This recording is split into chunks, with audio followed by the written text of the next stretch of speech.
जब श्री गोवर्धन में श्रीनाथ जी विराजते थे तो राजभोग आरती करने के पश्चात गोसाई जी जब ठाकुर जी के कपाट बंद कर देते,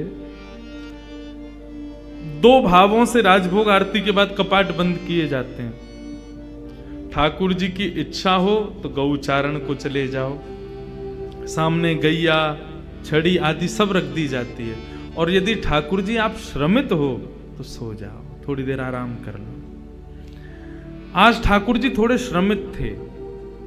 गोसाई जी ने जैसे कपाट बंद किए, ठाकुर जी से प्रार्थना की, हे श्याम सुंदर अब शयन करो।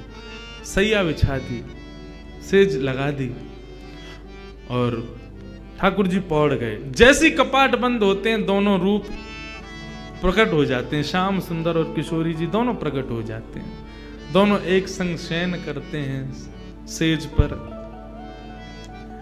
लेकिन जब कभी भी शयन का भाव होता है तो किशोरी जी ये अनुभव करती हैं कि शयन निद्रा लगने के बाद थोड़ी देर बाद जब वे नेत्र खोल के देखती हैं तो श्याम सुंदर वहां है ही नहीं, कहीं चले जाते हैं ठाकुर जी। किशोरी जी अकेली पौड़ी रहती हैं। आज भी किशोरी जी को पता था कि नित्य श्याम सुंदर कहीं ना कहीं जाते हैं, आज मैं इनके संग जाऊंगी, कहां जाते हैं ये।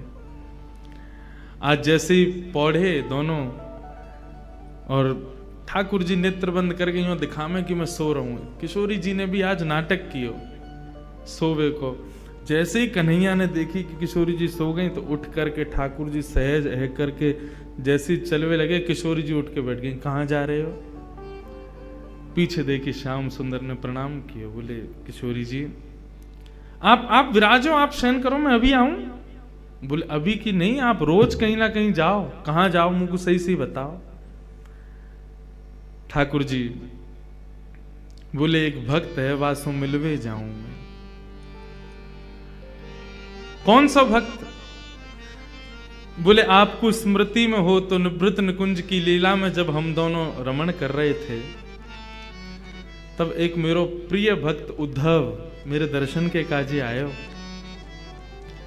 ललिता विशाखा दोनों ने वासे मना करी कि निवृत्त निकुंज में दोनों श्यामा श्याम लीला कर रहे हैं, भीतर प्रवेश मत करियो उद्धव, भीतर हम लोगों को भी प्रवेश नहीं है तो तुम तो बिल्कुल ही मत करना। लेकिन उद्धव ने उनकी बात नहीं मानी और उद्धव भीतर प्रवेश कर गए। तो जैसे उद्धव प्रवेश किए तो ललिता विशाखा में